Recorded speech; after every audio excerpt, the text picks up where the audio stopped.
Gloria sea al Señor.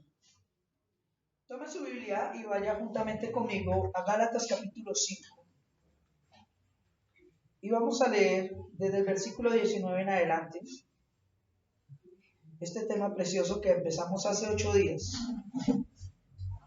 Para los que no estuvieron hace 8 días, el tema es el fruto del Espíritu. El fruto del Espíritu. Gálatas capítulo 5, versículo 19 en adelante. Vamos a volver a leerlo para que los que de pronto no estuvieron hace 8 días se pongan en contexto. Voy a leer del versículo 19 en adelante, dice la escritura de la siguiente manera. Amén. Y manifiestas son las obras de la carne, que son adulterio, fornicación, inmundicia, lascivia, idolatrías, hechicerías, enemistades, pleitos, celos, iras, contiendas, disensiones, herejías, envidias, homicidios, borracheras y orgías, y cosas semejantes a estas, acerca de las cuales les amonesto, como ya se los he dicho antes, que los que practican tales cosas no heredarán el reino de Dios. Versículo 22.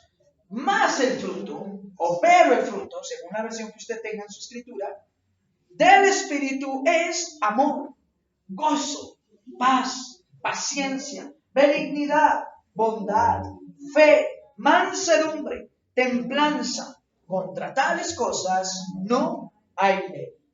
Pero los que son de Cristo han crucificado la carne con sus pasiones y deseos. Si vivimos por el Espíritu, andemos ¿qué? Por el Espíritu también, por el Espíritu Santo. Y no nos hagamos vanagloriosos, irritándonos unos a otros o envidiándonos los unos a los otros. Bien, mis amados hermanos, hace 8 días, cuando empezamos a desarrollar este precioso tema, gloria sea al Señor Jesús,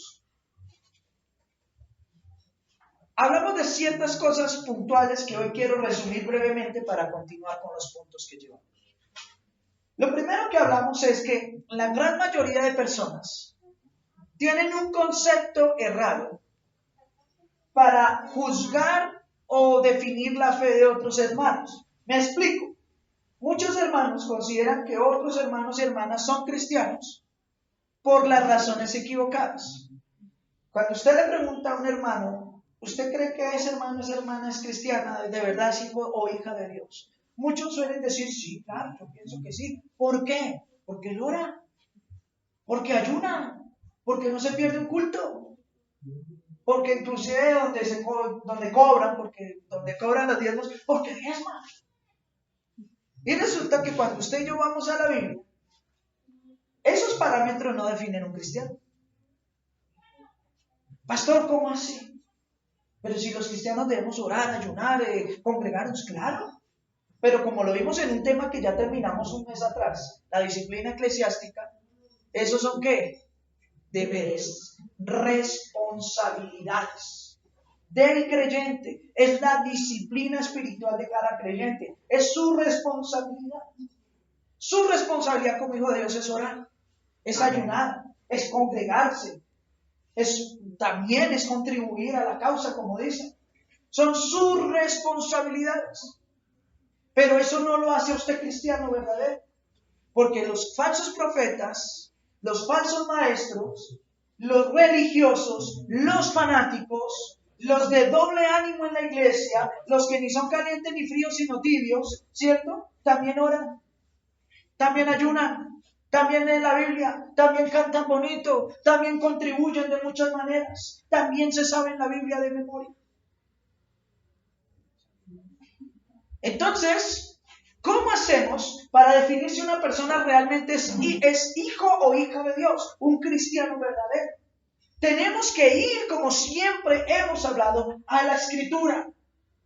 Y cuando tratemos de determinar a un hermano o una hermana si eso no es cristiano, o si usted quiere saber si usted en realidad es un hijo o una hija de Dios, tiene que mirarse a la luz de las Escrituras. Porque la Biblia dice, lámpara es a mis pies tu palabra y es una lumbrera en mi camino.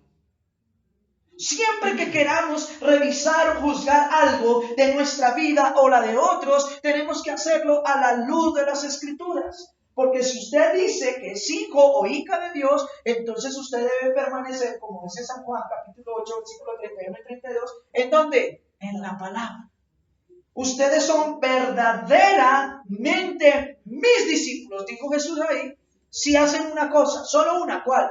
Si permanecen en mi palabra. Es decir, si la estudian, la escudriñan, si ella es su vida, su dirección. Porque tristemente muchos hermanos y hermanas se mueven por emociones, por sentimientos en medio de la iglesia. Y por eso su fe no es una fe firme, continua, que cada día crece, sino es una fe menguante. Hoy sí, mañana no. Y pasado mañana, ¿quién no sabe? Hoy amanecí con todas las fuerzas del mundo para servir a Dios. Pero pasó algo, sentí algo, entonces al otro día ya me siento derrotado, triste, como que no quiero hacer nada. ¿Por qué? Porque no se está afirmando realmente en Dios y en su palabra. Los sentimientos, las emociones, los pareceres de las personas es lo que han hecho que la iglesia cristiana a nivel mundial sea una iglesia mediocre. Porque basan su fe en las circunstancias, en los momentos. Un cristiano verdadero no basa su fe en lo que siente o cree, sino en lo que dice la palabra de Dios. Y cuando un cristiano verdadero afirma su fe en la palabra, en todo tiempo, en todo lugar y bajo cualquier circunstancia o persona, será siempre el mismo. Tendrá siempre amor, gozo, paz, paciencia, bondad, benignidad, fe, mansedumbre, templanza. Será siempre el mismo y será siempre firme. Por eso la Escritura dice en este versículo que acabamos de leer, en este pasaje, y manifiestas son las obras de la carne. El apóstol Pablo no le está hablando a la gente del mundo, como decimos nosotros. No le está hablando a los que no creen en Dios. Un error que cometen muchos cristianos es tratar de coger la Biblia y aplicársela a los que son del mundo. ¿Por qué? Porque el que es del mundo no le importa nada de Dios. No tiene temor de Dios, mucho menos le va a importar lo que diga la Escritura. La Biblia está diseñada como un testimonio, sí, para toda la humanidad, pero específicamente está diseñada para que usted y yo, que sí creemos en Dios, sepamos cómo andar y conducirnos en nuestro diario caminar como hijos de Dios. Para eso está diseñada la Biblia. Es decir, que antes de usted tratar de convencer a otro por la palabra de Dios, el convencido debe ser usted. Usted es el que debe entender que esa palabra primeramente es para usted. Porque muchos viven paganamente diciendo que son cristianos y quieren aplicarle la santidad de la Biblia a los que están afuera cuando ellos no son santos. Y ahí no hay nada. ¿Cómo se identifica a alguien que es o no es del que es al que no es cristiano dentro de la iglesia? Manifiestas son las obras de la carne. Y hace una descripción de las obras de la carne. Hace 8 días, en la enseñanza pasada, describimos las obras de la carne, todo lo que significaba. Así que los hermanos que pronto no han estado, pueden, si Dios permite, ya mañana está el video ahí, entonces, para que se adelante. Pero resumimos. Obras de la carne: adulterio, fornicación, inmundicia, lascivia, pasiones desordenadas. Luego habla del carácter de las personas, ¿cierto? Envidias, disensiones, peleas, celos. Y eso hablamos hace 8 días y son cosas que identifican. Si un cristiano dice que es cristiano, pero está adulterando, fornicando, si tiene celos de cualquier tipo, porque no es solamente el celo de pareja. Embriagándose. Hablábamos hace 8 días, ¿cierto? No son solo celos de parejas, en el cristianismo existen muchos los celos ministeriales. A este porque sí toca, a este porque no, ¿cierto? Porque él predica, solo él predica, yo no. Bueno, tantas cosas que no deben ser propios en alguien que dice ser cristiano. Y cosas semejantes a estas.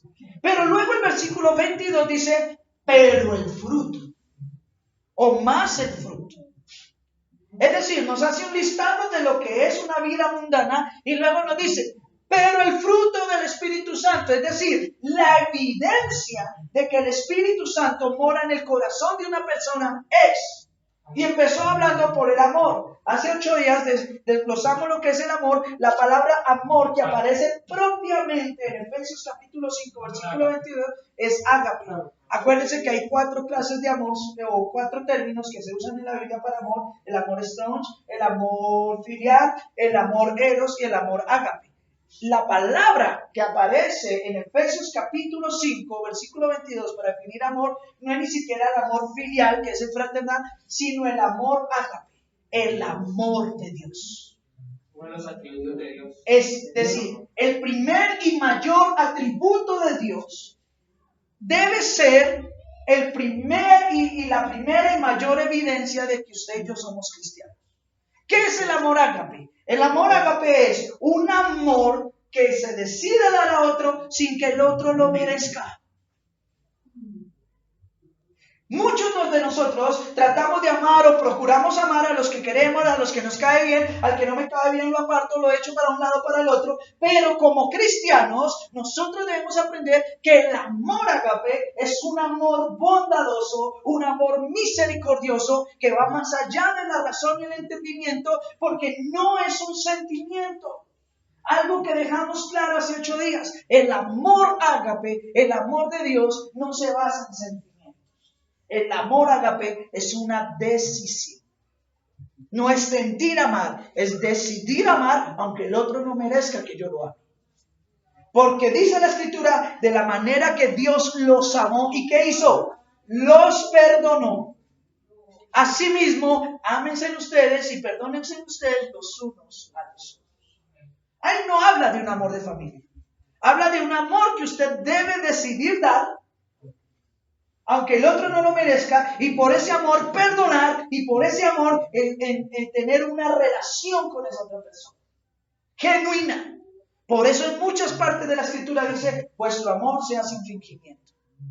En las epístolas del apóstol Juan, en la primera epístola, cuando habla del amor, ustedes lo estudian ahí en el capítulo 1, 2 y 3, ahí ustedes van a encontrar que el apóstol Juan dice, ¿cómo pretenden ustedes decir que aman a Dios a quien nunca han visto, si no aman a su hermano o a su prójimo a quien sirven todos los días? Tú ves a tu prójimo porque no es solamente hermanos, tú amas al prójimo, es un deber amar al prójimo, es decir, aún al borracho hay que amarlo. Aún a las personas con las que ni relacionemos, tenemos que amarlas, tratarlas bien, con amor, con dignidad y con respeto. Así su pensamiento, ideología no nos cuadre, nosotros debemos ser luz, mostrar el amor de Dios. Porque muchos no se acercan a un lugar cristiano. Porque en el lugar cristiano, desde el momento en que entran, ya lo están mirando de arriba abajo. Lo juzgan. Sin haber tratado siquiera con él o con ella. Sin saber cuáles son sus problemas, dificultades o necesidades. Por eso la Escritura hace un amplio esfuerzo por demostrarnos por toda la Escritura que el amor es lo principal que debe haber en medio de cada vida de un creyente.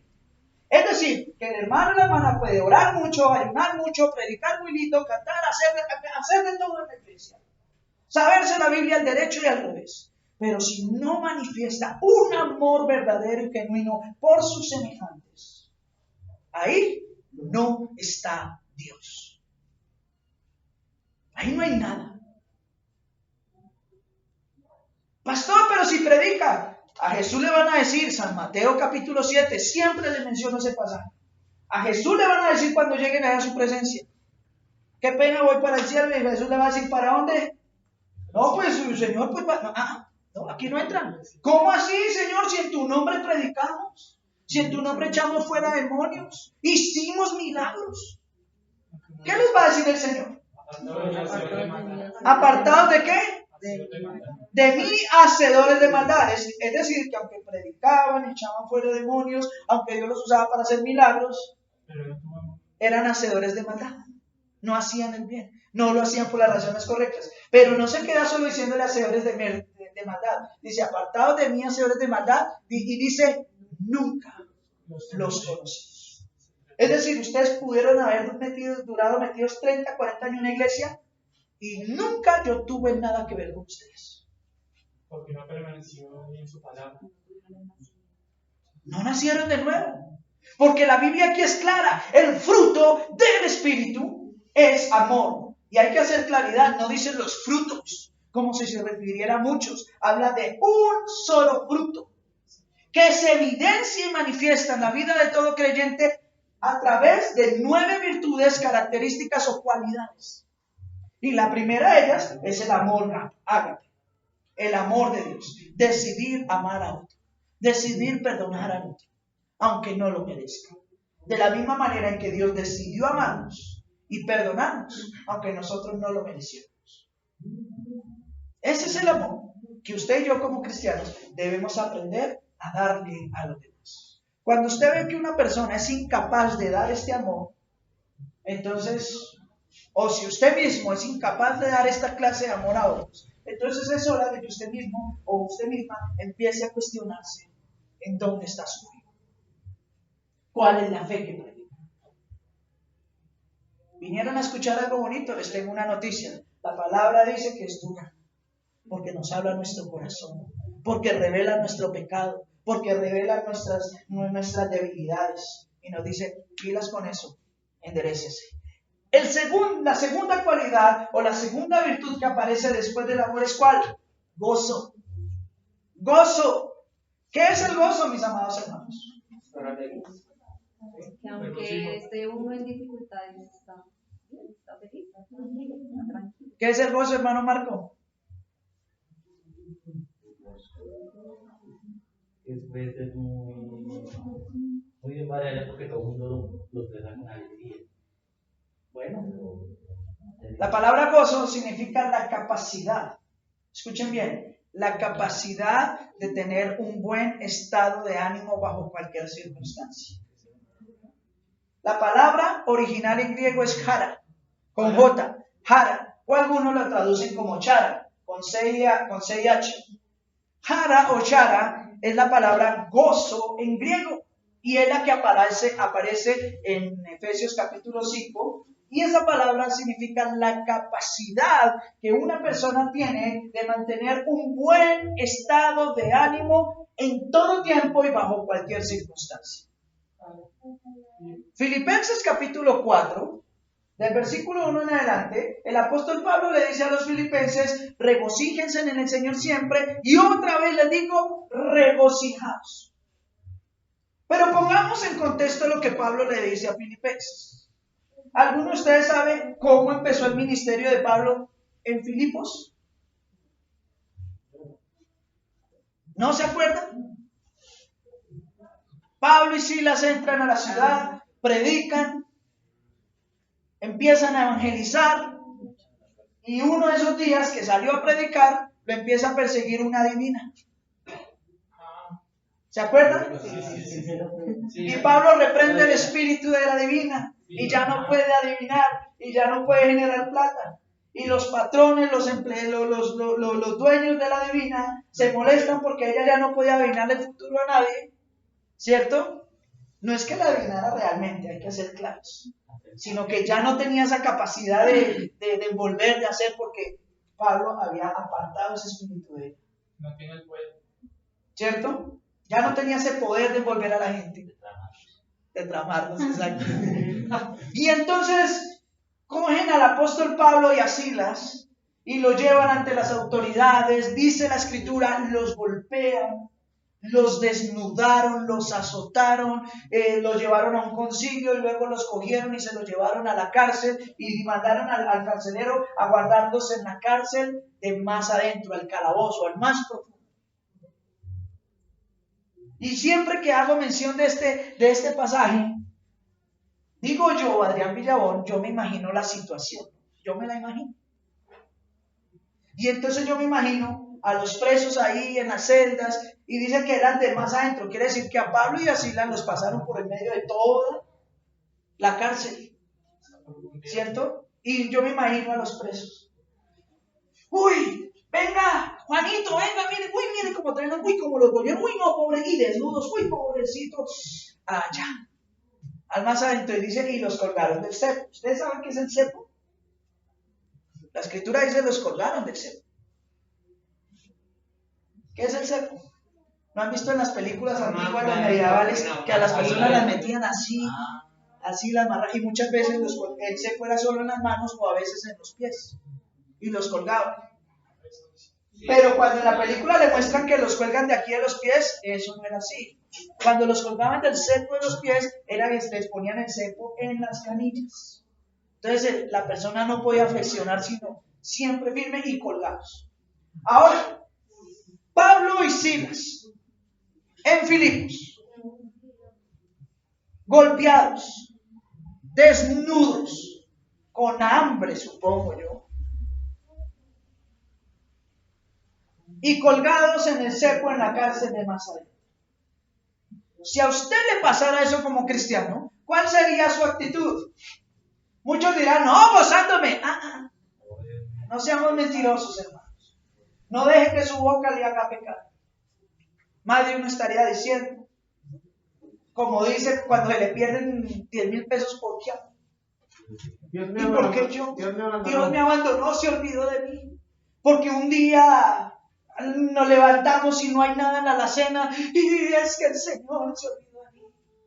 Por cosas tan banales nos quejamos delante de Dios. Por cosas tan banales y tan simples sufrimos.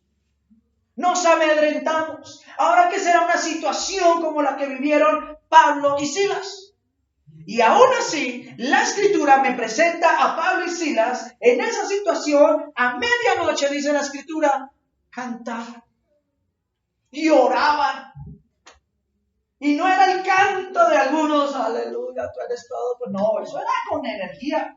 No oraban allá de dientes para adentro. No.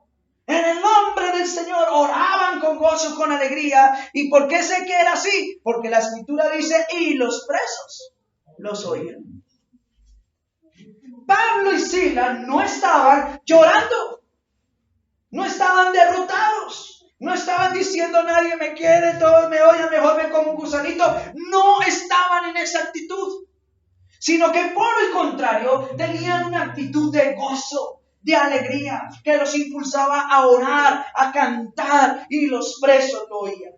La situación fue tan tremenda que Dios permitió que hubiera un terremoto y todas las celdas de esa prisión fuesen abiertas. Y todos los grilletes se soltaron y todos los presos quedaron libres. Pero ¿cuál sería la magnitud de tal testimonio de Pablo y de Silas que los presos, en vez de salir corriendo y desaparecerse de esa cárcel, no buscaron esa libertad humana, sino se fueron a la cárcel de más adentro a buscar la razón de por qué esos dos hombres, así como llegaron, aún eran contentos, aún tenían alegría y aún cantaban y alababan a Dios? No buscaron una libertad terrenal. Fueron a ver si podían encontrar la libertad espiritual que tenían Pablo y Silas. Y el carcelero que tenía la orden de detenerlos también fue libre ese día, porque él pensó que los presos se iban a volar o se habían volado. Y entonces fue a matarse porque dijo, prefiero matarme a que me castiguen y castiguen a mi familia. Porque él estaba bajo las órdenes de Roma y eso era súper estricto. Pablo le dice, no atentes contra ti, no te suicides, no te mates, porque aquí estamos todos. Y el impacto fue tan tremendo que el carcelero, su familia y muy seguramente muchos presos ese día recibieron al Señor. Y la iglesia de Filipos ese día se consolidó en la cárcel, en la casa de un carcelero romano. Todo porque hay gozo. Porque parte del fruto del Espíritu de un creyente es el gozo. La alegría, aún en la situación más adversa. Muchos lo cantan. El gozo del Señor, mi fortaleza es. El gozo del Señor, mi fortaleza es. ¿Cierto? Es verdad. Estas palabras son una realidad en su vida. Sí, pastor, yo tengo gozo. Entonces, ¿por qué vivía toda hora amedrentado, preocupado, estresado? si en verdad el Espíritu Santo mora en su vida, el gozo debe ser algo genuino, inquebrantable, que en vez de dejarlo usted caerse y derrotarse, lo mantenga firme, fuerte y lo impulse a salir adelante en medio de cada prueba y dificultad. El hermano Santiago, en la epístola de Santiago, ahí dice, gócense cuando sean pasados por diversas pruebas y dificultades, sabiendo cuál es la recompensa de esa prueba.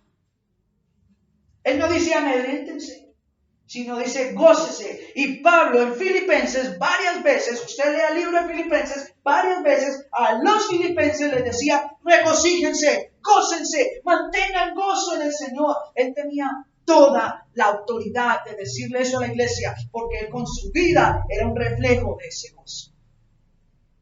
Así que si un cristiano viene, me dice, pastor, yo soy cristiano, el Señor me usa, y al otro día yo lo veo llorando por cualquier cosa, derrotado, sin yo ser muy especialista, solo con la palabra de Dios, digo, ahí no está el Espíritu de Dios. Porque donde está el Espíritu, dice la Escritura, no me lo inventé yo, allí hay libertad. La pregunta capciosa al día de hoy es, ¿en verdad ustedes tienen gozo en su vida? ¿O es necesario empezar a trabajar en esa área? Usted no es cristiano porque lleve tanto tiempo en una iglesia, o porque se congregue todos los domingos, o porque lea la Biblia, ore, ayuno. Usted es cristiano cuando en su vida se hace manifiesto el fruto del Espíritu Santo. ¿Amén? Amén. O ay, ay, ay. Las dos dicen los hermanos. Siguiente cualidad del fruto del Espíritu Santo. Amor, gozo, paz. Paz. ¿Qué es la paz, mis amados hermanos? Estar tranquilo a toda hora. Tranquilo. ¿Qué más? No todos al tiempo, de uno por uno. ¿Qué es la paz? Mis amados hermanos. No afanarnos por nada. No afanarnos por nada. Pues, ¿ya? ¿Quién más? ¿Quién da más? Tener paz unos a otros. Tener paz unos con nosotros. Voy a leer. Estar en guerra. La paz, una de las cualidades del carácter del cristiano que se representa bienestar total, implica también la tranquilidad y la serenidad del espíritu. Tranquilidad y serenidad. El énfasis aquí está en la paz con Dios, una bendición basada en la relación de Dios. También comprende paz para con uno mismo y con las circunstancias. Mis amados hermanos, ¿puede decir usted que tiene completa paz en su diario caminar? Pero pastor, es que las preocupaciones, los afanes de la vida, sí. Yo sé que a diario tenemos obligaciones, compromisos, problemas, circunstancias, pero ¿puede usted decir que tiene una verdadera paz en su vida? ¿Que en todo usted está tranquilo, tranquila, sabiendo que Dios tiene el control? Muchos no han logrado entender que la palabra paz implica que nosotros sabemos que Dios tiene el control de todo. Amén. ¿Cómo sé yo que una persona no tiene paz y que no sabe ni entiende el concepto de la soberanía de Dios? Cuando no permite que Dios obre y quiere él o ella ayudarle a Dios. Cuando no permite que sea el Señor quien obre en eso y uno quiere pelear esa batalla. ¿No le ha pasado que cuando usted quiere ayudarle a Dios generalmente termina más mal de lo que empezó? Con más problemas o un problema mayor al que tenía antes. Mi esposa, hace unos años atrás, me decía, es que usted es muy fresco. Usted como que nada le importa. Le digo, no, a mí me importa todo. Digo, pero yo creo en Dios. Y yo sé que Él tiene el control y tarde o temprano dará la salida. Hoy le hablaba antes de empezar la reunión a unas hermanas que estaban aquí, a los hermanos que llegaron antes, mientras terminamos de organizar todo. Hablábamos del carácter del cristiano, de la madurez del cristiano, ¿cierto? Y les decía que yo procuro tener a Dios como primero en mi vida. Y que hay veces he tenido que dejar cosas, hasta dinero botado por ir a dar las clases. Les comentaba el testimonio a los que estuvieron acá, de que un día estaba haciendo un trabajo a las 6:30 de la tarde, no había terminado el trabajo, ya íbamos a terminar, pero a las 7 yo tenía que dar la clase aquí en el discipulado. Y entonces yo le dije a la señora, mañana vengo, termino, cuadramos. La señora venía, ponía muchos problemas, ya estaba todo lo que yo había hecho entregado, pero seguía poniendo problemas, esperé que me dé que. Entonces le dije, mire, yo mañana vengo y termino. Si usted deja eso así, no le pague. Yo le dije, bueno, entonces no me pague. Recogí mi herramienta para mi casa. Ese día perdí cerca de 250,000 pesos. Con el hermano Cristian es testigo. También por allá un trabajo que fuimos a entregar, nos quedaron mal, no nos pagaron, bueno. Y fue harta plata también, ¿cierto, hermano Cristian?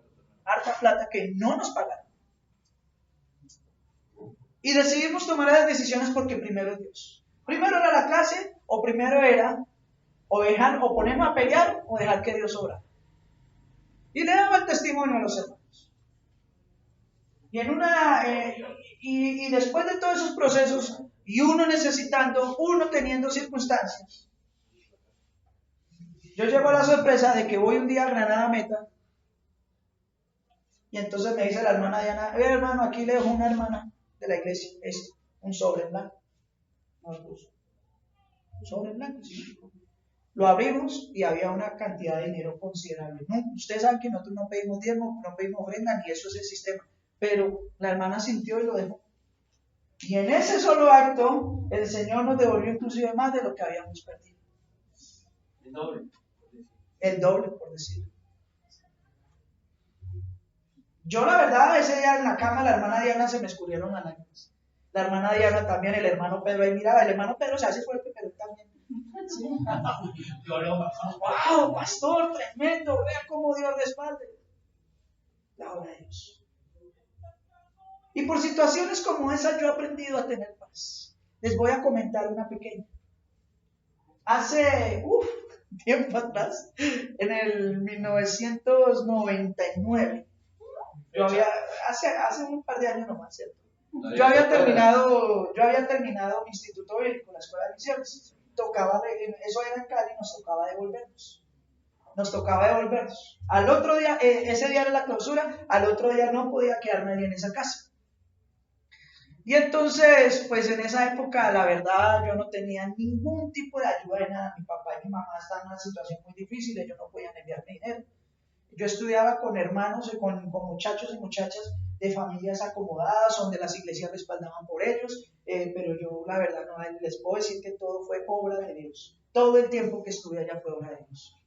Y entonces yo estaba ahí y me acuerdo que se acerca la directora de la escuela de misiones. Me dice, Adrián, mañana nos vamos, mañana no puede quedar nadie acá. Y yo, sí, señor. Y dijo, ¿usted ya tiene la plata para irse? Le dije, no, señor. Y entonces, ¿qué va a hacer? Porque yo aquí no lo veía. Y fue hasta grosera conmigo, me acuerdo, fue grosera conmigo. Y me dijo que allá, si me tocaba quedarme en la calle, me quedaba en la calle, pero que adentro no me podían tener. O sea, que eso era para gente con plata. Sí, eso tenían que pagar. Entonces yo le dije a ella, tanto me acuerdo, le dije, mire, le voy a decir una cosa. Dios fue el que me trajo y Dios me llevará. Y ella me dice, pues tenga fe que así va a pasar. Yo le dije, es que mi vida toda ha sido por fe. Yo creo, Dios me trajo y Dios me llevará y yo no me preocupo por eso. Y resulta, modestia aparte, disculpen ustedes, empezaron a hacer la ceremonia, empezaron a entregar todos los certificados y cuando faltábamos ya 3 personas, entonces dijeron, faltan 3 personas por entregar, que son los 3 mejores estudiantes de toda la escuela de misiones. Y pues entonces yo dije, yo falto por llamar, pues estoy entre los 3, gloria sea el Señor, hice un buen trabajo. Entonces empezaron a llamar, el tercer mejor estudiante, llamaron a una muchacha y solo quedamos una muchacha y yo. Y yo dije, bueno, ya estoy entre los 2, gloria sea el Señor. Y después dice, el segundo mejor estudiante y llamaron a mi compañera. Entonces todo el mundo se levantó, la felicitaron a ella, pero se abalanzaron sobre mí, me felicitaron, todo eso, me pasaron, me hicieron un homenaje muy bonito ahí. Y listo. Y se terminó la ceremonia y cada uno para su casa. Y me acuerdo que en Cali había una familia muy grande que hacía parte de la congregación de allá. Y era una familia de dinero. con la cual yo casi nunca me había relacionado porque yo no lideraba esa familia, sino yo lideraba en otros lugares, ¿cierto? Y se viene la hermana, la matriarca de esa familia, por decirlo. Y llega y me dice, hermano Adrián, Dios lo bendiga, y me da la mano, y yo así, y un sobre. Y yo le dije esto y esto, y le dije, no se preocupe, hermano. Le dije, no, déselo allá a Zuliel. No, hermano. Le dije, el Señor me dijo, y yo no sé cómo le habrá dicho, pero ella me dijo así, ¿sí? El Señor me dijo, me mostró que al mejor estudiante yo tenía que darle esto. Y yo le dije, gracias. Y pues yo dije, bueno, alcanzará para el transporte. Hermanos, la bendición fue tan grande. Alcanzó para mi transporte, para el transporte de otro hermano que no tenía en el grupo, alcanzó para que yo ese día cuando llegué a mi casa tuviéramos plata como una semana en la casa. O sea, me acuerdo tanto. Y por cosas como esas a través de mi vida he aprendido que nosotros debemos tener paz, aún en medio de la calma. Los que me conocen y saben la situación que tiene mi hijo Brian, que no es una situación fácil, que muchas veces nos ha tocado en el hospital, muy duro, situaciones muy tenaces. Y casi siempre me voy yo con él al hospital y me quedo el día, los 2, 3 días. Y yo estoy ahí y mi hijo mal. No, a ver, cuando él le da sus crisis, mal. La última crisis del año pasado fue muy fuerte. Y la gente lo veía. Y yo al lado de la cama de mi hijo y allá dándole palabra de consuelo a Dios, y me decían, pero usted mire cómo está su hijo y me está consolando a mí. Y yo sé que Dios tiene el control. Él no se va a ir de este mundo el día que Dios quiera, se va el día que Dios lo haya determinado. Que me duele como padre, claro, que padre no le duele ver un hijo en el hospital con ciertos problemas, situaciones. Pero bueno es Dios. Dios tiene el control. Dios tiene el control de todo. Cuando muchos, y esto quiero aprovecharlo porque les estoy hablando en mi corazón para que ustedes, sé que muchos pasan por circunstancias. Cuando muchos, aún cuando decían ser mis amigos, se metieron en mi hogar para tratar de acabar con mi hogar, para destruirnos, yo aprendí a tener paz. Y a decirle, Señor, tú tienes el control de todo. Y no fue fácil el proceso con mi esposa. 4 años duramos en un proceso esperando que Dios obrara. Pero cuando Dios obró de la mejor manera. No nos apresuramos. No me apresuré. Esperé en Dios. Con gozo, aun cuando en mi casa había un montón de problemas. Con tranquilidad, aun cuando la situación era muy difícil. Y el resultado es que hoy en día mi esposa y yo, después de tanto tiempo, estamos más unidos que nunca y por la gracia del Señor, sirviéndole en su obra preciosa y guiando a otros al conocimiento de su preciosa palabra. Pero debemos aprender a esperar en Dios, a tener paz. Esa canción antigua que tanto me gusta, debes tener paz en la tormenta.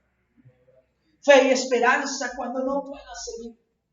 Aun con tu mundo hecho pedazos, el Señor guiará tus pasos. Y usted y yo, si decidimos confiar en Dios, podemos tener verdadera paz, una paz que el mundo jamás podrá darnos. Pero depende de usted creerle al Señor. Depende de usted descansar en Él, confiar en Él y aprender que Él es soberano y que Él tiene el control de absolutamente cada situación en nuestras vidas. Amén. Amén. ¿Cuánto le dan la gloria al Señor? Amén.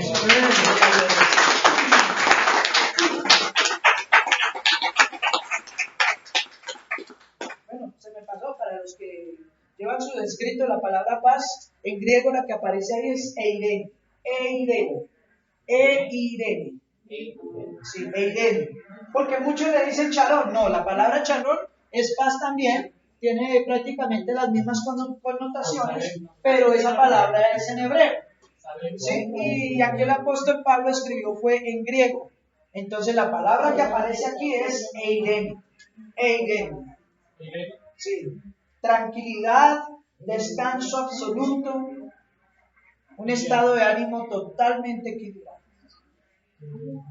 Ahora viene, después de la paz, una palabra. La palabra, diría yo más bien, ¿cierto? paciencia. Simplemente esperen. ¡Wow!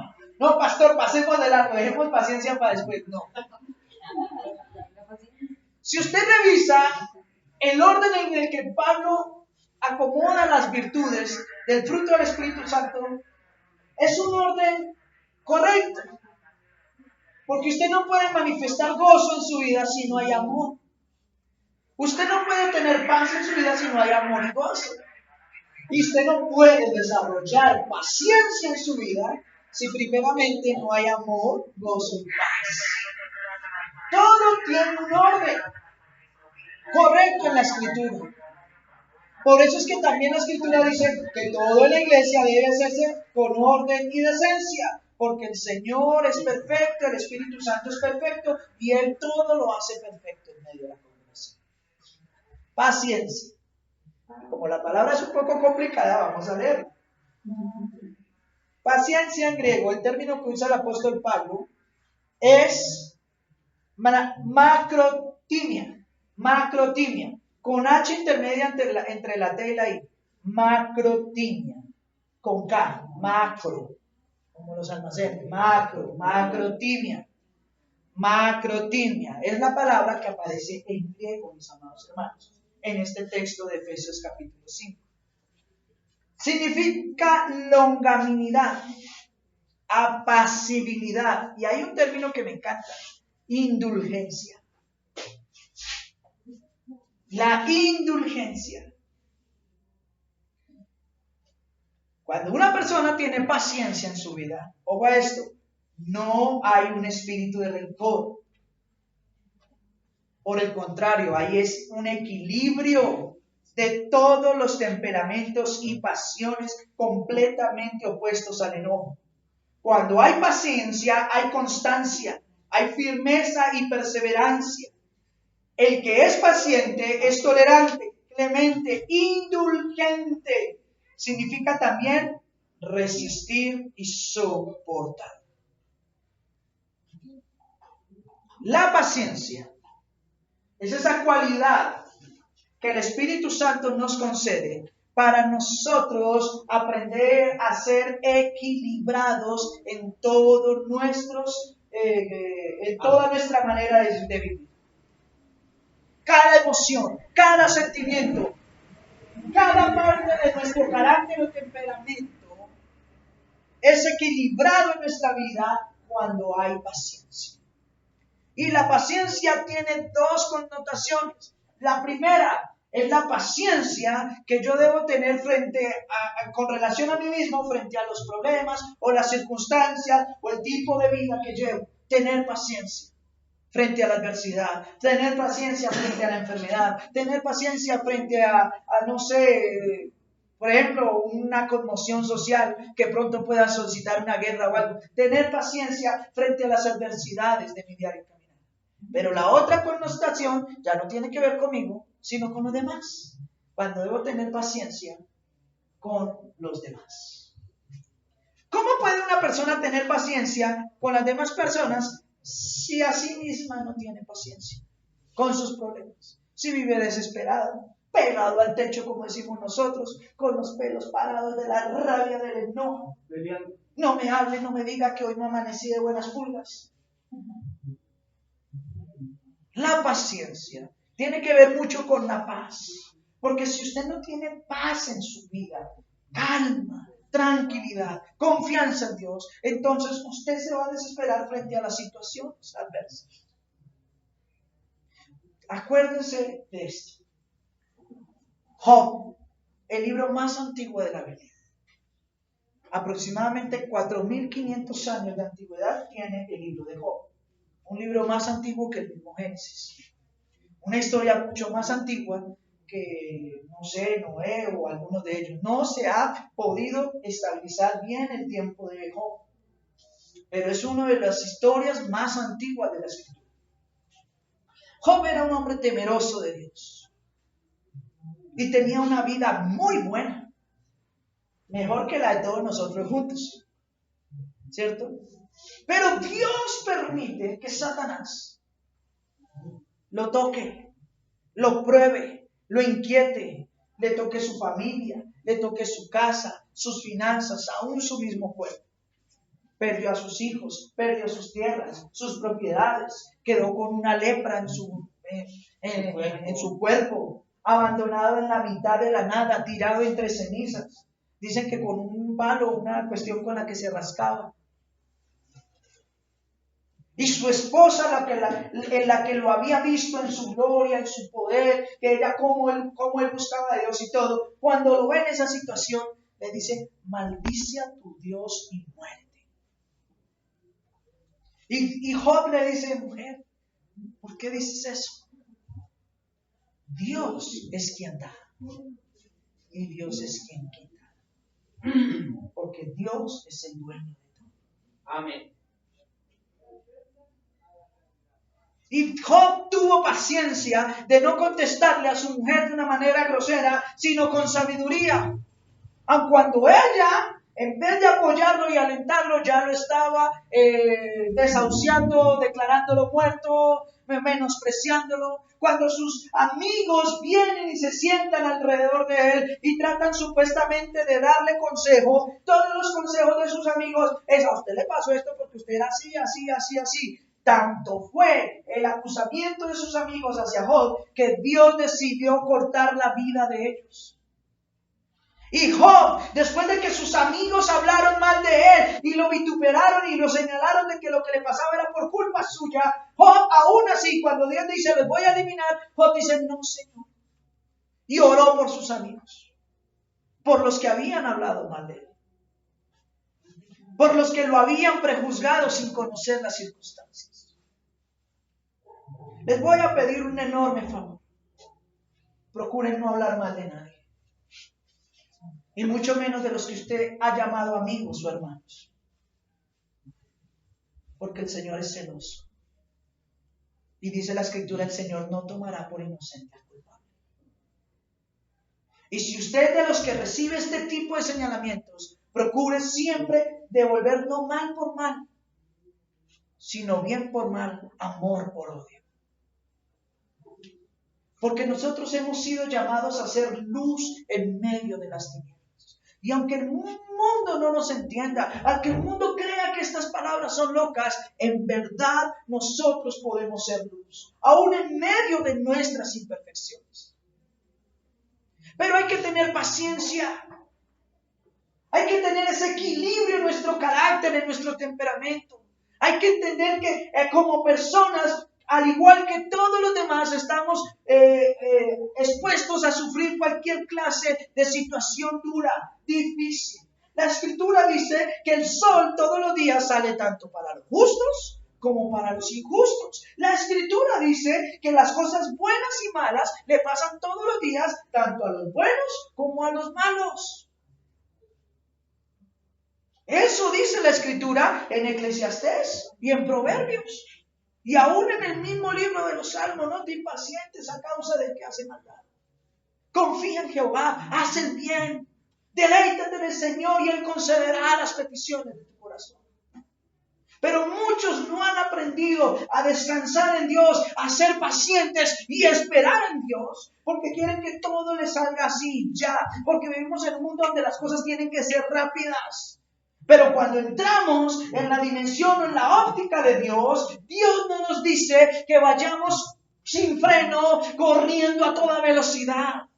Hebreos capítulo 12: por tanto ustedes, teniendo alrededor de ustedes tan gran nube de testigos, despójense de todo peso y de todo pecado que los asedia y corran, ¿qué? Apresuradamente.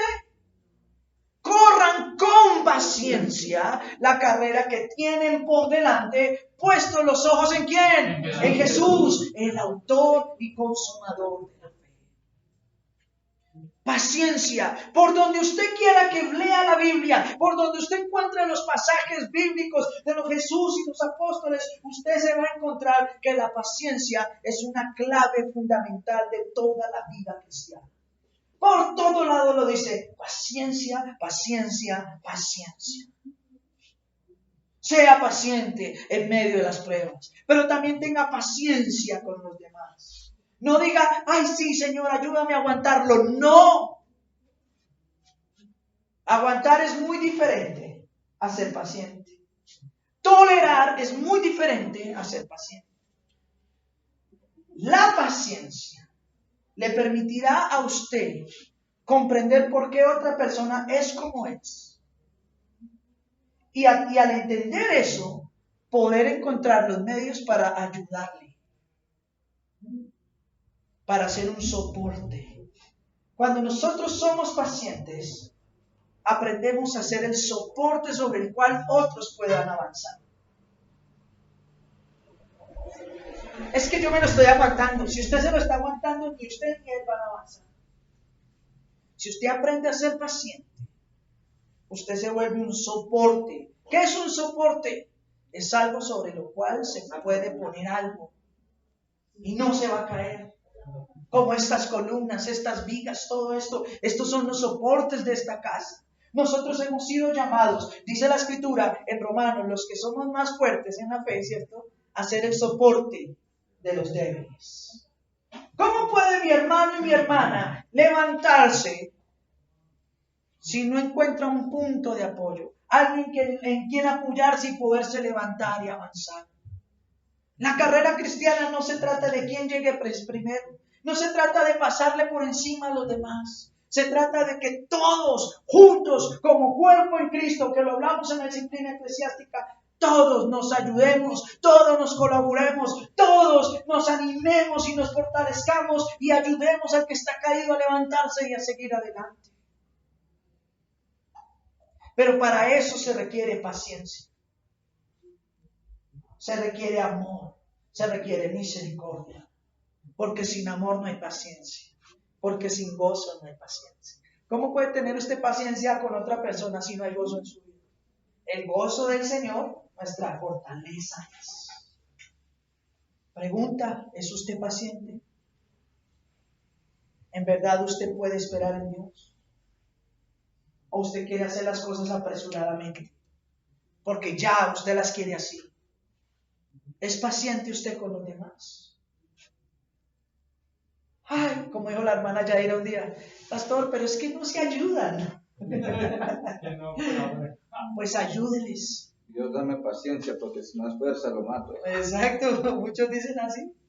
Hermanos, la paciencia es una cualidad que hace parte del fruto del Espíritu Santo y es una de las más importantes.